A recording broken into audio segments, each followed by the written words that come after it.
덧대우는 설렘이 있습니다. 예를 들면 새 집으로 이사 갈 때의 기분이 어떤가요? 저는 태어나서 이사를 가본 적이 없습니다. 네. 저희 집에 와보신 분들은 아시겠지만 저는 오래된 낡은 집에서 오랫동안 살고 있습니다. 그러다가 잠깐이지만 사택으로 이사하고 들어갔을 때가 처음으로 이사를 해보는 것이었는데 사택에서의 삶이 잠깐이었지만 나쁘지 않았던 것 같습니다. 뭔가 새로운 집으로 간다는 기분도 있었고 당시를 생각해보면 가장 좋았던 것은 교회가 너무 가까워서 새벽 기도 갈 때 너무 편하더라고요. 엘리베이터만 타고 내려가면 바로 예배당에 나오니까 그것이 참 좋았던 것 같습니다. 근데 생각해보니까 이사를 가본 적이 한 번 더 있었는데 그게 바로 군대를 갈 때였습니다. 네, 여기 계시는 분들은 대부분 군대를 남자분들은 다녀오신 분들이시지만 남자에게 있어서 군대를 가기 전에 군 생활을 기다리는 것은 절대로 설렘은 아니죠. 설렘보다는 두려움과 긴장이 훨씬 더 앞선 시간입니다. 저는 수색대에서 군 생활을 했는데 강원도 고성군의 간성 터미널에 내려서 군용 트럭을 타고 30분 정도 이제 산골을 깊은 곳으로 민통선 지역까지 들어가는 곳에 위치해 있었습니다. 제가 지금도 기억나는 감정 중에 하나가 100일 휴가를 처음 나갈 때 고참들이 저한테 그랬어요. 꼭 들어와야 된다고, 돌아와야 된다고.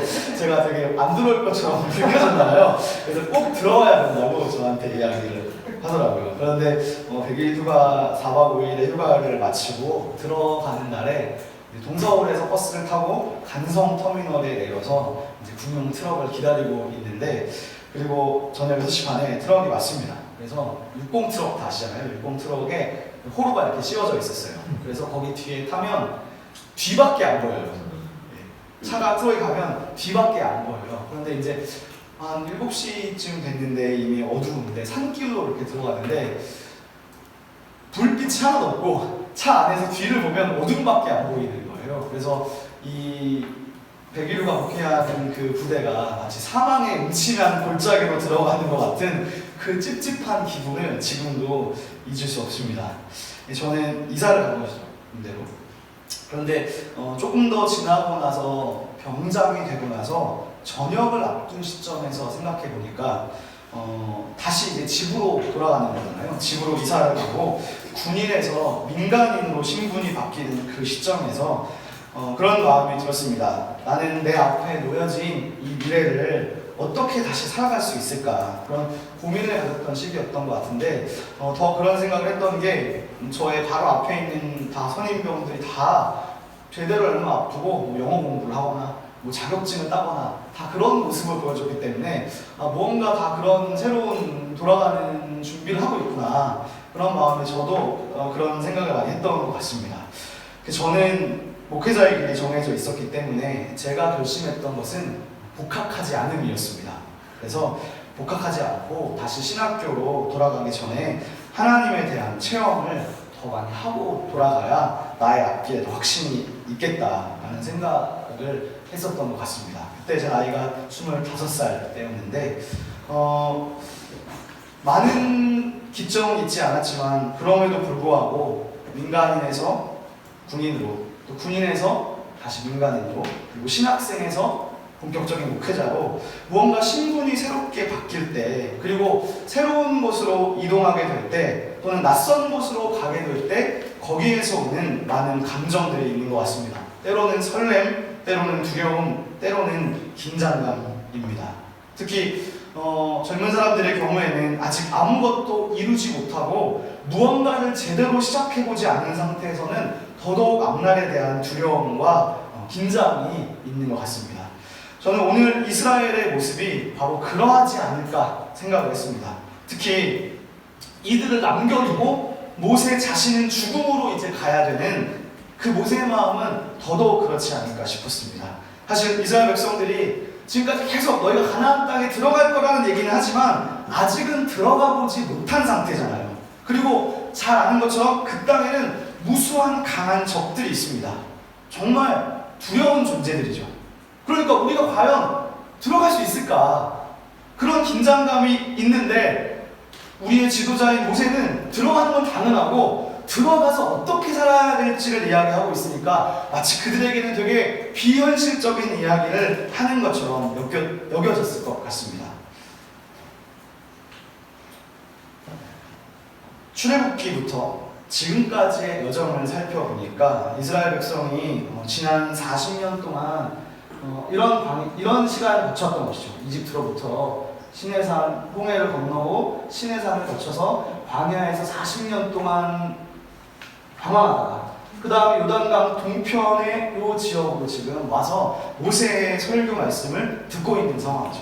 그런데 그리고 나서 확대해 보면 이스라엘 백성들은 이제 이 요단강을 건너기 이 동편 지역 어딘가에서 지금 머물고 있는 상황이 오늘의 이 모세의 상황인 거예요. 그래서 모세는 이 40년이 지나서 요단강 동편에서 모든 이스라엘 백성들을 모아놓고 이제 강만 건너면 보이는 저 적과 꿀이 흐르는 땅으로 갈 수 있는데 그 전에 내 얘기를 들어줬으면 좋겠다 하고 신명기라는 설교를 백성들에게 전하고 있는 곳입니다. 백성들은 의문이 있는 것이죠. 우리가 과연 들어갈 수 있을까? 정말 들어갈 수 있을까? 두려움이 있지만 모세는 들어갈 것을 확신하면서 이야기하고 있는 거예요. 그런데 이제 오늘 본문의 이야기는 뭐냐 하면 오늘 제가 본문이 너무 길어서 다 읽지 않았는데 27장 2절 말씀을 보면 이렇게 이야기가 시작됩니다. 너네가 요단을 건너서 내 하나님 여호와께서 내게 주시는 땅에 들어가는 그날에 즉 요단강을 건너자마자 너희가 해야 될 일이 이거야 라고 말씀해 주는 거예요. 그것을 한마디로 말하면 뭐냐? 큰 돌을 세우고 거기에다가 글씨를 새겨라는 거예요. 어떤 내용이냐? 내가 전한 이 율법의 모든 말씀을 돌에다가 기록하라는 것입니다. 그리고 그 말씀을 기반으로 해서 하나님 앞에 번제와 화목제, 예배를 드리라는 말씀입니다. 즉 너희가 가나안 땅으로 이사를 가면 요단강을 건너서 들어가면 가장 먼저 해야 되는 것이 무엇이냐? 말씀을 기록하고 예배하라는 말씀입니다. 그런데 어디에서 예배해야 되느냐? 4절 말씀을 한번 보실까요? 자, 4절 말씀을 여러분들께서 한번 소리내셔서 한번 읽어주시면 좋겠습니다. 시작. 너희가 요단을 건너거든 내가 오늘 너희에게 명령하는 이 돌들을 에발산에 세우고 그 위에 석회를 바를 것이며. 자, 뒷부분에 보면 읽어보면 제사하고 예배하라는 이야기가 4절 이하의 뒷부분에 나옵니다. 그런데 어디서 예배하라고 하냐면 지금 여기 보니까 에발산에서 하라는 거예요. 제가 에발산의 위치를 조금 더 추적해 보았는데 지금 이스라엘은 여기 벳부올이라는 지역에 있어요. 거기서 지금 모세의 말씀을 듣고 있는 거예요. 그런데 저희가 다음 책 이제 여호수아를 읽게 되면 실제로 이제 이스라엘 백성이 이제 들어가는 이야기가 나오거든요. 그런데 모세가 죽고 여호수아가 이들을 이끌고 요단강을 건너서 드디어 이제 서편의 가나안 땅으로 들어가는 겁니다. 그러면 길갈이라는 여기가 나와요. 요 밑에가 여리고고요. 길갈이라는 곳이 나와요. 제가 거리를 재봤어요. 컴퓨터 프로그램을 사용해서 실제 벳부올부터 길갈까지의 거리를 재봤더니 22km가 나오고 길갈은 해발 마이너스 220m입니다. 그러니까 이 지금 여기가 사해잖아요. 여러분 사해는 지구상에서 가장 낮은 곳이에요. 지구에서. 그래서 가장 낮은 지역인데 그리고 이 길갈부터 에발산이 저 위에 있는데 지도에서 느껴지시는 것처럼 멉니다. 몇 킬로가 나오냐면 66km가 나옵니다. 그러니까 벳부올부터 에발산까지 가려면 80km 정도가 떨어져 있고 그리고 에발산은 해발 770m입니다. 그러니까 길갈이 마이너스 220m니까 거의 900m가 되는 산을 80km를 거쳐서 여기부터 가면 66km 정도를 계속 올라가야 되는 거예요. 무슨 말이냐면 너희가 가나안 땅을 건너자마자 이제 전쟁을 해야 되잖아요. 그런데 그런 것 하기 전에 가장 먼저 저 멀고 높은 지역으로 일단 먼저 가야 된다는 거예요. 그리고 가는 도중에 어떤 적군을 만날지도 몰라요. 그러나 그럼에도 불구하고 하나님이 뭐라고 말씀하시냐면 내가 가나안 땅에 들어가거든 다른 것은 다 제쳐두고 내가 너에게 지시한 에발산으로 가서 거기서 제단을 쌓고 말씀을 돌에 기록하고 예배하면서 나와의 언약을 갱신하라는 명령입니다. 즉 낯선 곳으로 갔을 때, 새로운 곳으로 갔을 때 가장 먼저 해야 할 것은 제단을 쌓고 말씀을 기록하고 예배하는 것입니다. 이거보다 우선되어야 하는 것은 없다는 거예요. 결국 그런 것 같습니다. 신앙이 있는 사람은 예배를 가장 먼저 생각하게 되어 있습니다. 왜냐하면 예배라는 것은 하나님 앞에서 하는 것이기 때문에 우리가 인생의 새로운 시작 앞에 또 새 출발 앞에 가장 먼저 하나님께 제단을 쌓아야 하는 것이죠. 그러므로 이사 갈 때, 때로는 새로운 직장으로 갈 때 우리는 먼저 하나님 앞에 예배의 제단을 쌓을 필요가 있는 것이죠. 특히 여기에서 반복되는 말이 두 가지가 있습니다. 3절 말씀을 보시면 이런 말이 나옵니다. 요단을 건넌 후에 이 율법의 모든 말씀을 그 위에 기록하라. 그 다음에 8절로 가보세요. 8절에 보시면 너는 이 율법의 모든 말씀을 돌들 위에 분명하고 정확하게 기록할지니라.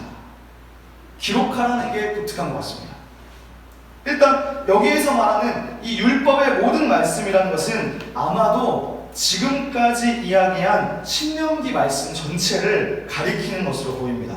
무슨 말이냐면 이런 거예요. 만약에 제가 모세라고 생각하면, 여러분이 이스라엘 백성이라고 생각하면, 오늘 내가 지금까지 너희들에게 구두로 전한 설교, 말로 전한 이 율법을 어떻게 하라는 겁니까? 지금식으로 말하면 내가 말로 구두로 전달하던 이 율법을 책으로 펴내라는 거예요. 책으로 만들라는 거예요. 그러니까 고대 시대니까 우리와 같은 책이 없으니까 돌에다가 새기라는 것이죠. 즉, 이 율법의 말씀, 성경책으로 만들라고 명령하는 겁니다.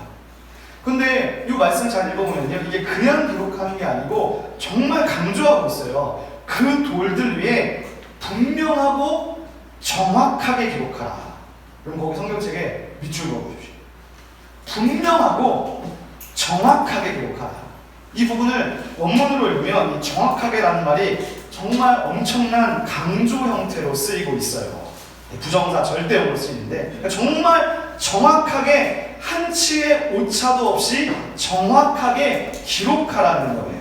그 말은 이게 너의 삶의 기준이 될 것이기 때문에 오차가 있으면 안 된다는 거예요. 그래야 이 말씀을 기준으로 살아갈 수 있기 때문입니다. 그런데 여러분, 이 성경책을, 즉 말씀을 기록한 돌들을 어디다가 두라는 겁니까? 에발산에 두라는 겁니다. 에발산에.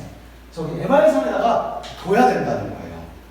저 에발산이 세겜이라는 지역에 있는데, 제가 구글링을 해봤더니 지금 현대 이스라엘에 이제 에발산이라고 불리는 곳이 저기입니다.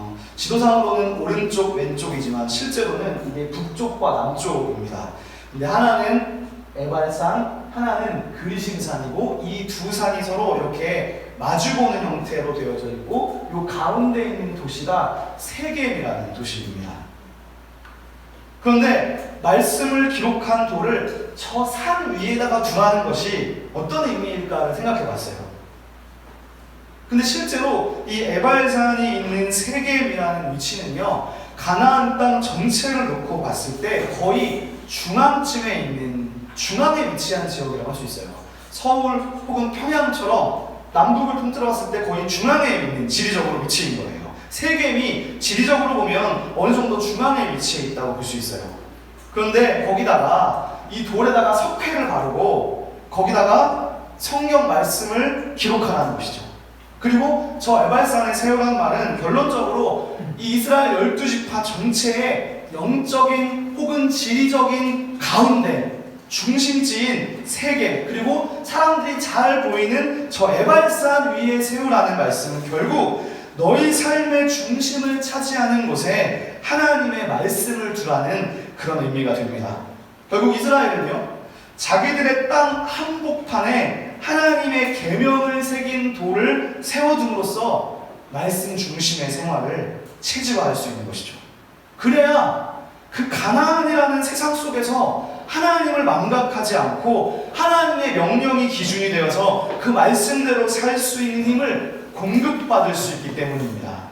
말씀이 우리 안에 있어야 흔들리지 않습니다. 그런 의미에서 여러분, 말씀을 읽는 것이 때로는 기도하는 것보다도 더 중요할 수 있습니다. 기도는 내가 말하는 것이지만 하나님의 말씀은, 하나님은 성경을 통해 말씀 안에서 우리에게 내려오시기 때문입니다. 그래서 말씀을 들어야 합니다. 하나님 앞에서 말씀을 듣는 것보다 더 중요한 일은 없습니다. 근데 오늘 말씀이 여기가 끝이 아니죠. 말씀을 돌판에 적고 그 다음에 해야 될 일이 나오는데, 그것이 오늘 저와 여러분을 읽은 말씀입니다. 다 같이 11절부터 13절 말씀을 보겠습니다. 제가 한번 읽어보겠습니다. 자, 그 다음 이야기입니다. 모세가 그날 백성에게 명령하여 이르되 너희가 요단을 건넌 후에 시므온과 레위와 유다와 이사갈과 요셉과 베냐민의 백성을 축복하기 위하여 그리심산에 서고 루벤과 갓과 아셀과 스불론과 단과 납달리는 저주하기 위하여 에발산에 서고. 이 말은 뭐냐면 화면에 그리심산과 에발산이 이렇게 마주보고 있는 형태지 않습니까? 마주보고 있는 형태예요. 언덕처럼. 그런데 쉽게 말하면 이런 거죠. 여기 우리 시온의 분들 중에서 김씨, 이씨, 박씨는 그리심산에 서고, 그다음에 뭐 송씨, 뭐 다른 성씨는 뭐 이쪽에 서라는 거죠. 안토니오 목장은 여기에 서고, 뭐 헤세드 목장은 이쪽에 서라. 그렇게 지금 모세가 명령하는 거예요. 그리고 나서 올라가서 이제 외치는 거예요. 한쪽에서는 축복의 말씀을, 나머지 한쪽에서는 저주를 외치는 거예요. 그런데 흥미로운 점이 뭐냐 하면 신명기는 저주를 외치는 문장만 자세하게 기록하고 있다는 사실입니다. 그래서 14절부터 26절은 이제 너희가 그 땅에서 하지 말아야 할 계명을 말합니다. 근데 이거를 세어보니까요, 총 12개입니다. 그래서 이 부분을 신명기의 12계명이라고 이름을 붙여볼 수 있을 것 같습니다.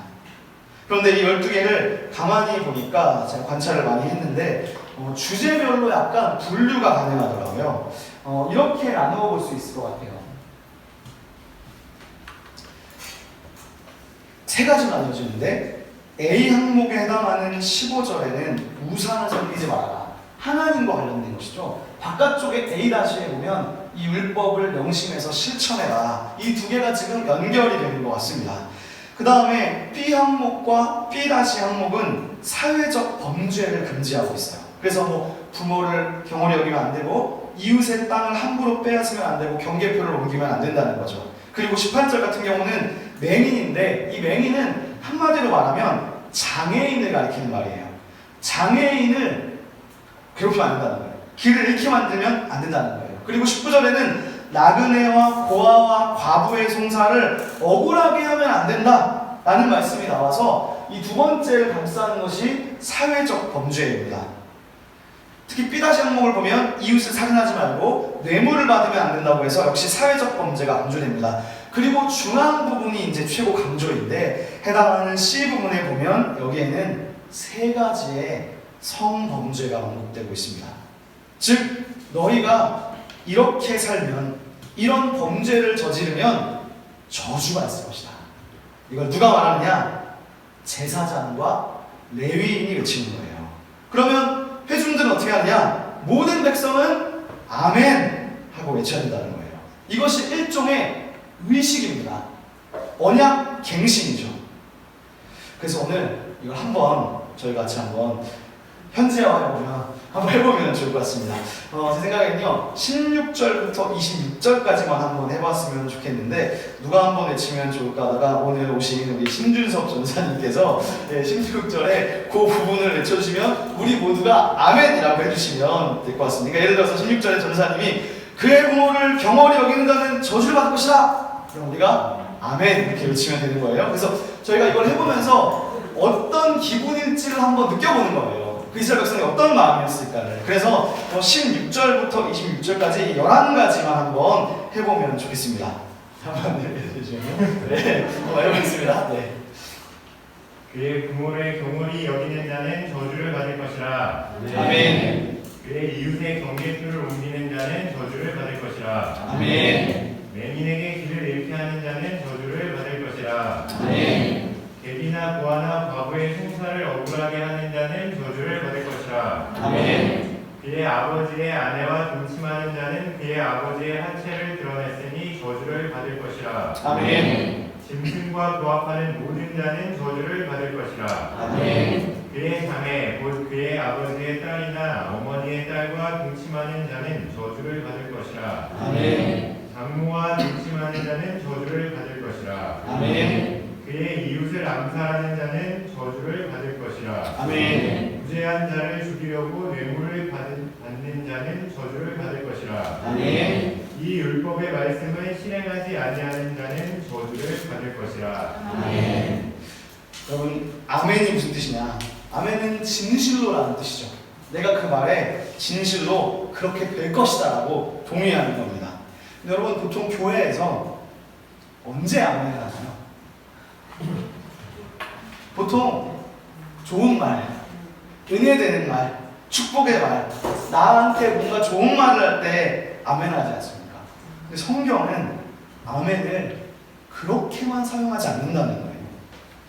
저주문을 읽고 내가 그렇게 하면 저주를 받을 것이다 라는 것에 동의한다는 의미로 아멘 하는 거예요. 즉 축복의 말씀에 아멘이 있지 않는다는 것이죠. 근데 여기에 나와 있는 이 저주 목록들은요, 실제로는 출애굽기, 레위기, 신명기 앞부분에 대부분 다 한 번씩 이미 말했던 것들입니다. 특히 대부분은 이 범죄들 중에 어떤 것들은요, 특히 출애굽기를 읽어보면 대부분이 다 사형에 해당하는 중죄입니다.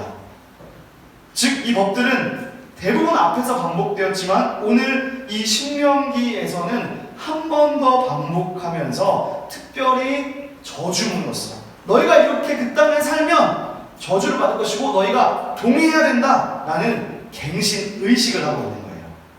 그런데 오늘 이 신명기 말씀에서 특별히 모세가 강조하는 표현이 눈에 띕니다. 그것이 15절 말씀인데 제가 한번 읽어보겠습니다. 장색의 손으로 조각하였거나 부어 만든 우상은 여호와께 가증하니 그것을 만들어 은밀히 세우는 자는 저주를 받을 것이다. 여러분, 여기에서 우상 숭배는 10계명이죠. 10계명의 2계명입니다. 근데 지금 2계명을 한 번 더 반복하는데 무슨 단어를 추가하고 있냐면 바로 은밀히라는 말입니다. 이 은밀히와 관련돼서는 사실 저희가 한번 말씀을 전한 적이 있는데 신명기 13장에 한번 나왔었어요. 신명기 13장 6절에는 이런 얘기가 있어요. 네 어머니의 아들, 내 형제나 자녀나 아니면은 뭐 아내나 너의 친구들이 너를 가만히 꿰어서 이르기를, 은밀히 너를 꼬셔서 이르기를, 너와 네 조상들이 알지 못하던 다른 신들을 섬기러 가자고 할 때 가면 안 된다는 거예요. 은밀하게 꼬신다는 거예요. 우상을 섬기자고. 주로 이것은 이단들이 하는 것이죠. 은밀하게 하는 것이죠. 성경 공부하는 거 가족들에게 알리지 마. 은밀이라는 단어가 강조되어 있는 거예요. 특히 여기 말씀에서 은밀하게 우상을 만들지 말라는 말은요, 우상이라는 거 여러분 어떻게 생각하시는지 모르겠지만 이 고고학적으로 가나안 땅에서 발굴되는 우상들은 실제로 되게 작아요. 정말 손바닥만 해요. 근데 우리가 그 고고학을 알지 못해도 예를 들면 창세기에서 라헬이 드라빔을 말에 타고서 안장에 숨겼잖아요. 작았다는 거예요.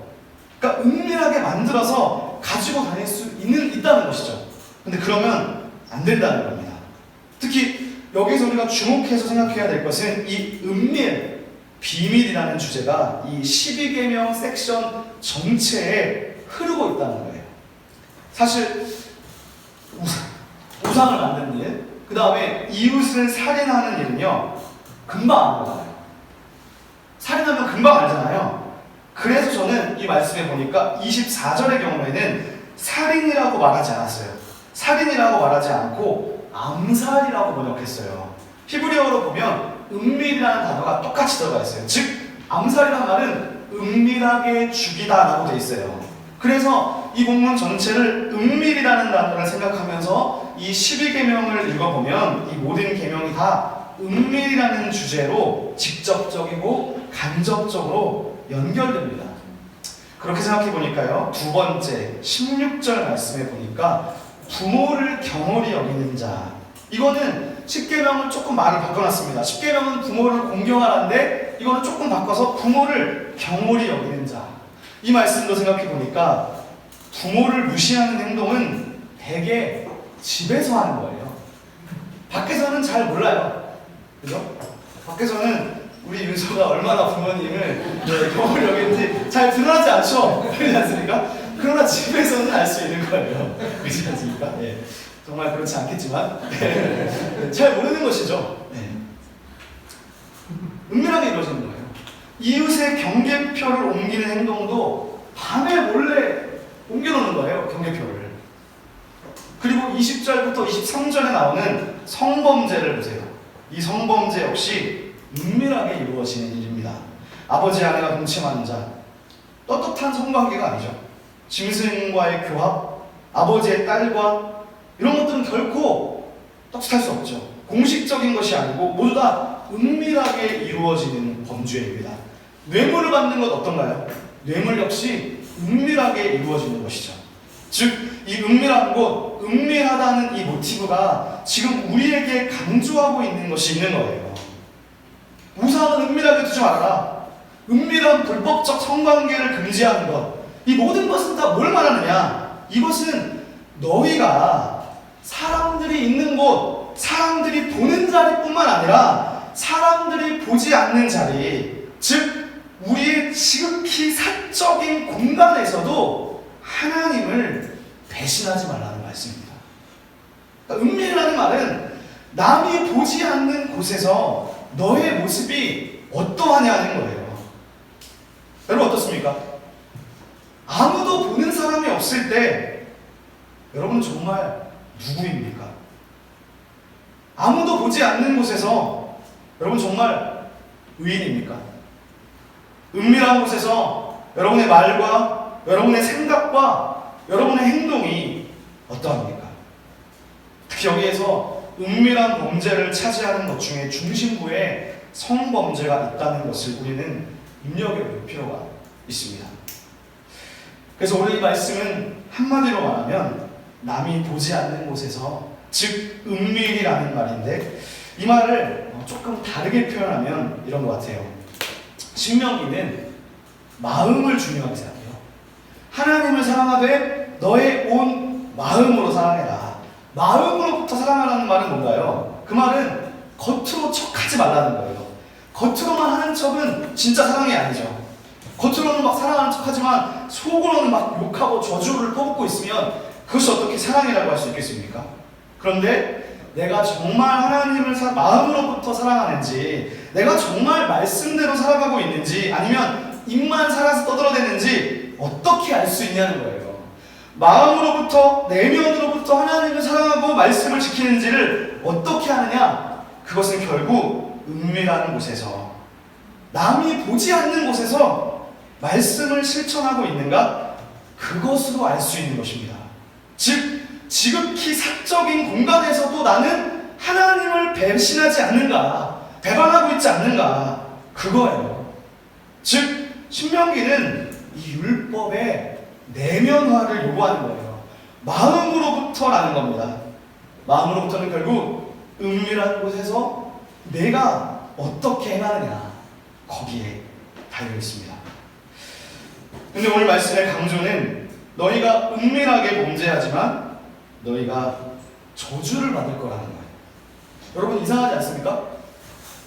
은밀하게 하는데 아무도 모르고 나 혼자만 알게 하는 건데 저주를 받는다는 거잖아요. 즉 우리는 아무도 모르게 은밀하다고 생각하지만 저주를 받을 것이라는 이 말씀은 하나님은 알고 계신다는 거예요. 하나님은 보고 계신다는 거예요. 그래서 이 내면화된 계명의 바탕에는 어떤 사상이 있느냐? 하나님은 우리가 보이지 않는 곳에서도 일하고 계시구나 라는 믿음이 있는 겁니다. 우리가 왼손이 하는 일을 오른손이 모르게 해도 때로 그러잖아요. 하나님이 보시고 갚아주시고 복 주시리라는 믿음이 있잖아요. 얼마 전에 죄송한데 얘기도 해가지고 설교에 없는 말인데요. 윤서가 얼마 전에 그 은진의 집에 가면서 농담으로 하나님 알고 계시죠? 이런 걸 하더라고요. 하나님 아시죠? 그러면 그 말은 하나님이 아신다는 거죠. 내가 이런 어떤 선을 베푸는 거를 하나님 알고 계시죠? 라는 거잖아요. 그런데 거꾸로도 마찬가지라는 거예요. 아무도 보지 않는 은밀한 곳에서 범죄를 저질렀지만 하나님은 보고 계시죠? 아신다는 거예요. 그래서 하나님 앞에 비밀이 있느냐? 비밀이 없습니다. 결국 오늘 말씀은 우리의 신앙에서, 공동체 생활에서, 성생활에서, 사회생활에서 은밀하게 십계명을 어기는 짓을 하는 자들을 향한 경고의 말씀입니다. 즉 하나님의 백성은 하나님 앞에서 살아가는 거예요. 은밀하게 해서는 안 될 일을 저지르는 자가 아니라는 것입니다. 은밀하다는 말은 또 다른 말로 하면 사사롭다는 뜻입니다. 즉 지극히 개인적인 차원에서 행해지는 것입니다. 은밀히 우상숭배하면 안 되고요. 은밀히 부모를 멸시하면 안 되고, 은밀히 간음해서는 안 됩니다. 은밀히 도둑질해서는 안 됩니다. 무언가 은밀하게 숨긴다는 것은 결코 건강하지 못한 것입니다. 그래서 은밀하게 행하는 것은 건강하지 못하기 때문에 이것은 죄악으로 퍼져나갈 가능성이 200%인 것이죠. 그러므로 저와 여러분이 몸담고 있는 가정, 일터, 직장에서 아무리 사사로운 행동이라도 하나님의 백성된 자는 은밀하게 행하는 처신을 조심해야 합니다. 자, 여러분, 그런 의미에서 오늘 말씀은 절대로 사람들이 좋아하지 않는 본문입니다.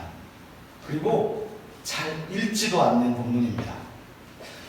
송구영신 예배 말씀 뽑기에 27장의 9절이 들어가 있을까요? 절대로 들어가지 않죠. 송구영신 예배 말씀 뽑기는 없어져야 됩니다. 다 좋은 축복만 넣어놓는 것은 하나님의 말씀을 욕되게 하는 짓이나 마찬가지입니다. 그게 무슨 의미가 있어요? 지들 좋은 얘기만 갖다 넣어놓고 삼키고 이런 저주하는 이야기는 하나도 받지 않으면 좋은 얘기만 듣고 나를 경고하는 말씀은 하나 듣지 않겠다는 거잖아요. 그것이 어떻게 신앙생활이고 그것이 어떻게 하나님의 백성일 수 있겠습니까? 그것은 잘못된 것이죠. 그러나 오늘 성경은 이 저주의 말씀 앞에서도 아멘 하라고 요구하고 있습니다. 가능하면 너희 저주받을 것이다. 아멘을 요구해요. 도둑질하면 저주를 받을 것이다. 이 아멘은 마음에 감동이 와서 하는 아멘이 아니에요. 결단인 거예요. 하나님의 명령인 거예요. 그러므로 우리가 여기에서 바로 알아야 하는 것은 성경은 결코 축복만을 이야기하지 않는다. 신명기는 때때로 하나님 무서운 줄 알아야지, 하나님 두려운 줄 알아야지. 이 신명기 27장을 누가 얼마나 읽겠습니까? 저주를 받는다니까 읽지 않지 않을까요? 그러나 하나님은 우리를 심판하실 수도 있는 분이십니다. 우리가 하나님을 바르게 배운다는 것은 하나님이 신실하시고 사랑의 하나님이시기도 하지만 하나님을 두려워할 줄도 알아야 되는 것이죠. 교회가 세습을 한다는 건 목사도 하나님 두려운 줄을 모르는 것입니다. 오늘 이 신명기 27장의 말씀은 단순하지 않습니다. 너희가 가나안 땅에 들어갔을 때 거기서 제일 먼저 해야 되는 것이 예배하고 이 본문을 돌판에 기록하라는 거예요. 좋은 것만 넣지 말고 이 저주문까지도, 그리고 이 저주문 12계명을 낭독해야 됩니다. 우리의 삶은 어떠한가요? 여러분은 하나님을 경외하십니까? 아무도 보는 사람이 없을 때 진정으로 여러분은 어떤 존재이십니까? 남을 정죄하고 남을 탓하기 전에 내가 먼저 은밀한 곳에서 어떤 말을 하고 어떤 생각을 하고 어떤 행위를 했는지 돌아보십시오. 우리의 주님이신 예수 그리스도는 이런 저주를 위해 우리에게 오셨습니다. 그러나 예수님의 보혈이 우리를 깨끗게 한다고 할 때 전제되어야 하는 것이 있어요. 그것은 회개입니다. 근데 이 회개는 단순히 말로만 하는 게 아니에요. 회개 역시 내면적인 거예요. 회개를 히브리어로 슈브라고 하는데 이 말을 문자적으로 이 말은 돌아서다예요. 턴이에요. 턴. 돌아서다라는 의미가 회개하다예요. 즉 회개는 너희가 반복적으로 짓는 죄로부터 완전히 돌아서서 하나님을 향하는 거예요. 그럴 때 그리스도의 보혈의 영향이 나에게 오는 거예요. 내가 돌아서지도 않고 회개하지도 않는데 그래도 주님 십자가가 나를 덮겠지. 그거는 잘못된 거예요. 중요한 것은 회개는 내가 하는 겁니다. 왜냐하면 회개는 마음으로부터 해야 되기 때문입니다. 회개까지 하나님이 시켜주는 게 아니에요. 하나님은 죄를 깨닫게 해주시는 것이고 회개는 돌아서는 거는 내가 하는 거예요. 그런데 그 회개는 하나님이 해는 것이 아니고 내가 하는 것인데 하나님은 결코 내 마음까지 좌지우지하시지는 않는다는 거예요.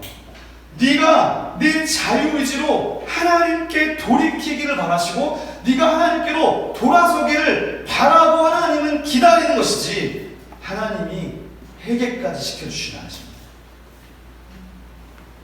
그러나 여기에 중요한 가치가 있어요. 내가 하나님께로 돌이키면 하나님도 반드시 나에게 돌이키실 거라는 거예요. 내가 그 어떠한 저주받을 죄를 짓고 있다 할지라도 내가 진심으로 참회하고 하나님 앞으로 돌아서면 그러면 그때는 하나님도 너에게 돌아서고 하나님도 신실하신 대로 너를 붙잡을 것이라는 약속입니다. 이것이 바로 언약 관계입니다. 사랑하는 여러분, 이제 말씀을 마무리하고자 합니다. 오늘 말씀 마지막으로 9절과 10절 말씀을 보겠습니다. 제가 읽어보겠습니다. 모세와 레위 제사장들이 온 이스라엘에게 말하여 이르되 이스라엘아 잠잠하여 들으라. 오늘 내가 내 하나님 여호와의 백성이 되었으니 그런즉 내 하나님 여호와의 말씀에 청종하여 내가 오늘 내게 명령하는 그 명령과 규례를 행할지니라. 9절 중간에는 신명기에서 아주 많이 반복하는 표현이 있습니다. 그것이 뭐냐면 들으라라는 말입니다. 들으란 말 아시죠? 쉐마라고 합니다. 쉐마 이스라엘, 이스라엘이여 들으라 라는 말이죠. 신명기에서 아주 많이 나오는 표현입니다. 제가 신명기를 시작할 때 보여드린 적이 있었는데 들으라는 말은요 정말 많이 반복되었어요. 앞에서 보시다시피 이 모든 구절에서 들으라는 말이 합니다. 그런데 들으라라는 말을 모세가 외치기 전에 조용히 해라, 잠잠하라라는 말을 앞세우는 것은 여기가 의미래요. 즉 그만큼 모세는 지금 다음에 하는 말을 위해서 주의를 집중시키는 거예요. 절대적으로 집중시키는 거예요. 그 이유는 그 다음에 이어지는 문장 때문이죠. 조용히 하십시오. 그 다음 말이 뭐냐? 그 다음 말은 오늘 여러분은 여호와 하나님의 백성이 되었습니다. 여러분의 정체성은 무엇입니까? 여러분은 하나님의 백성입니다 라고 말해주는 거예요. 하나님의 백성이기에 교회에 온 것이 아닙니까? 하나님의 백성이 아닌데 예배하러 올 이유가 없죠. 우리가 예배하는 이유는 하나입니다. 내가 하나님의 백성이기 때문입니다. 그리고 그것을 하나님이 선포해 주신 거예요. 너는 나의 백성이다. 그런데 하나님의 백성이 되었다는 것은 무엇이냐? 여기에는요 가장 중요한 약속이 있어요. 우리가 하나님의 백성이 되었다는 것의 가장 중요한 약속이 바로 이 신명기에서 가장 많이 나오는 말이었는데 이것도 제가 첫 주에 드렸던 말씀이죠. 땅이에요. 레위기하고 비교했을 때 가장 명확하게 나와요. 땅이란 말이에요. 뭐냐? 너가 하나님의 백성이 되었으니까 너는 반드시 그 땅을 차지할 거야. 내가 너희에게 이미 그 땅을 주었어. 즉 하나님의 백성 된 자는요 땅을 선물로 받는 거예요. 여러분 이스라엘에게는 그 땅이 가나안이지만 그리스도인인 우리에게 그 땅은 뭐냐? 하나님 나라예요. 하나님 나라 영토예요. 우리가 예수를 주로 믿고 하나님의 백성이 되었다는 것은 여러분에게 영생이라는 선물이 약속되었고 하나님 나라 그 땅을 상속자로 받으실 예정에 있는 자들이에요. 그래서 우리는요, 영생이라는 선물을 받기 위해서 말씀을 지키는 게 아닙니다. 우리가 말씀을 지키는 이유는 땅을 받기 위한 조건으로 하는 것이 아니라 오늘 모세는 선포하는 것이죠. 여러분은 이미 하나님의 백성이 되었습니다. 여러분은 하나님의 백성입니다. 그러니까 여기까지 왔잖아요. 하나님을 주님으로 영접했잖아요. 여러분이 하나님의 백성이기 때문에 하나님이 여러분에게 땅을 선물로 주셨으니, 영생의 선물을 약속하셨으니, 여러분들은 이제 하나님의 백성답게, 하나님의 거룩한 백성답게 이 말씀을 지키며 살아가는 거예요. 영생의 선물을 약속해 줬으니까 그 응답으로 계명을 지키라는 것입니다. 우리가 하나님의 백성이 되었으니 마땅히 하나님의 가르침을 배우고 실천하는 것이죠. 사랑하는 지원의 성도 여러분, 여러분은 하나님의 백성이 되었습니다. 그러므로 은밀한 곳에서도 하나님을 사랑하고 하나님의 말씀을 사모하고 더 지킬 수 있기를 바랍니다.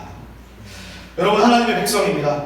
그러므로 하나님의 말씀을 듣고 행하는 신실한 주의 백성이 되어 주님 다시 이 땅에 임하시는 그날에 우리가 하나님 나라를 상속으로 받을 그날까지 하나님의 나라를 이 땅에서 건설해 나가는 시온의 성도들이 될 수 있기를 주님의 이름으로 축원합니다.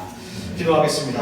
아버지 하나님, 저희들에게 그 땅을 이미 주시겠다고 약속하신 하나님, 우리가 하나님의 백성으로서 이 땅 가운데 모여 있습니다.